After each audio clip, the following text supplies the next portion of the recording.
السلام علیکم ورحمۃ اللہ وبرکاتہ۔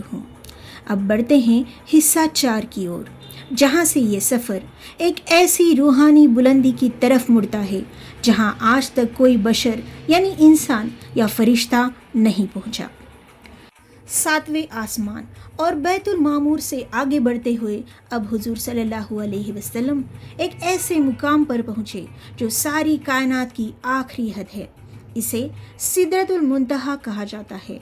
سدرہ عربی میں بیری کے درخت کو کہتے ہیں اور منتہا کا مطلب ہے ختم ہونے کی جگہ۔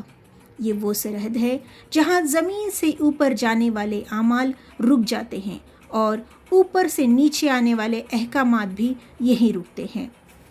حضور صلی اللہ علیہ وسلم نے فرمایا کہ یہ درخت اتنا بڑا ہے کہ ایک سوار اس کی ٹہنیوں کے سائے میں برسوں چلتا رہے تب بھی ختم نہ ہو۔ اس کے پتے ہاتھی کے کانوں جتنے بڑے تھے اور اس کے پھل مٹکوں کی طرح بڑے بڑے تھے، لیکن اس درخت کی اصل شان اس کے رنگ تھے۔ آپ صلی اللہ علیہ وسلم نے فرمایا، جب اس درخت کو اللہ کے نور اور حکم نے ڈھانپ لیا تو اس کے رنگ اس قدر بدل گئے کہ میں بیان نہیں کر سکتا۔ اس پر سونے کی ٹڈیاں بیٹھی ہوئی تھی اور ہر پتا اللہ کی تسبیح پڑھ رہا تھا۔ یہ وہ مقام تھا جہاں حضور صلی اللہ علیہ وسلم نے حضرت جبرائیل علیہ السلام کو ان کی اصل شکل میں دیکھا۔ عام طور پر جبرائیل علیہ السلام انسانی روپ میں آتے تھے، لیکن یہاں آپ صلی اللہ علیہ وسلم نے دیکھا کہ ان کے 600 پر ہیں اور ان کے پروں سے یاقوت اور موتیوں کی طرح نورانی قطرے جھڑ رہے ہیں۔ جبرائیل علیہ السلام کا وجود مشرق سے مغرب تک کے افق کو گھیرے ہوئے تھا۔ جب حضور صلی اللہ علیہ وسلم سدرۃ المنتہا سے بھی آگے بڑھنے لگے تو حضرت جبرائیل علیہ السلام ایک جگہ رک گئے۔ آپ صلی اللہ علیہ وسلم نے پلٹ کر پوچھا، اے جبرائیل، کیا ایسی تنہائی کے مقام پر تم میرا ساتھ چھوڑ دو گے؟ حضرت جبرائیل علیہ السلام نے نہایت ادب سے عرض کیا، اے اللہ کے رسول صلی اللہ علیہ وسلم، خدا کی قسم، اگر میں یہاں سے ایک انگلی کے برابر بھی آگے بڑھا تو اللہ کے نور کی تجلیاں میرے پیروں کو جلا کر راکھ کر دیں گی۔ یہ میری آخری حد ہے، اس کے آگے صرف آپ کی ہی رسائی ہے۔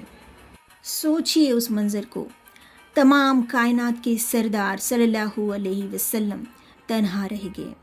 جبرائیل جیسا عظیم فرشتہ بھی پیچھے رہ گیا۔ اب نہ کوئی آواز تھی نہ کوئی ساتھی، چاروں طرف صرف نور ہی نور تھا اور ایک عجیب روحانی سناٹا۔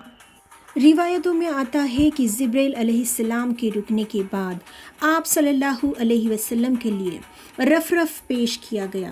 یہ ایک اور نورانی سواری تھی۔ کچھ علماء کے مطابق یہ نور کا ایک تخت یا قالین جیسا تھا جو آپ صلی اللہ علیہ وسلم کو لے کر نور کے پردوں کو چیرتی ہوئی آگے بڑھنے لگی۔ آپ صلی اللہ علیہ وسلم ایک کے بعد ایک نور کے پردوں سے گزرنے لگے۔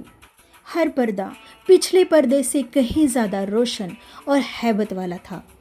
ان پردوں کو پار کرتے ہوئے آپ صلی اللہ علیہ وسلم اس مقام پر پہنچے جسے عرش معلیٰ یعنی اللہ کا تخت کہا جاتا ہے۔ یہاں پہنچ کر آپ صلی اللہ علیہ وسلم کو قلم کے چلنے کی سرسراہٹ سنائی دینے لگی۔ یہ وہی قلم تھا جس سے فرشتے اللہ کے حکم سے تقدیر لکھتے ہیں۔ یہ وہ لمحہ تھا جب آپ صلی اللہ علیہ وسلم کائنات کی ہر حد سے باہر نکل چکے تھے۔ اب نہ وقت بچا تھا نہ مکان، صرف ایک طرف محبوب تھے اور دوسری طرف خالق یعنی اللہ تعالی۔